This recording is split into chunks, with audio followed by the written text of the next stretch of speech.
মাথা ব্যথা দূর করার জন্য কোনো দোয়া আছে কিনা, যে দোয়া করলে মাথা ব্যথা ভালো হয়? দোয়া আছে ভাই, শুধু মাথা ব্যথা নয়, শরীরের যে কোনো অঙ্গে ব্যথা হলে সেই ব্যথা দূরের জন্য অব্যর্থ এবং পরীক্ষিত একটা দোয়া আছে। সেই দোয়াটা হলো আউযু বিইজ্জাতিল্লাহি ওয়া কুদরাতিহি মিন শাররি মা আজিদু ওয়া উহাজির। 7 বার পড়বেন।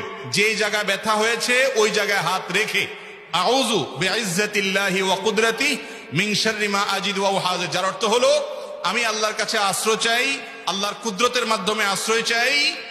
কিসের থেকে?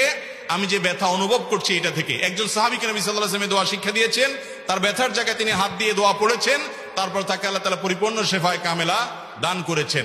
এজন্য আল্লাহর প্রতি সে বিশ্বাস রেখে আল্লাহ তাআলা হাদিসে কুদসিতে বলেছেন, আনা ইনদা যান্নি আবদি বি, বান্দা আমার প্রতি যেমন ধারণা করবে আমি তার সাথে তেমন আচরণ করব। অতএব দোয়া আপনি ওই ব্যথার জায়গায় রেখে যদি পড়েন, ইনশাআল্লাহ আল্লাহ তাআলা কি করবেন? সুস্থ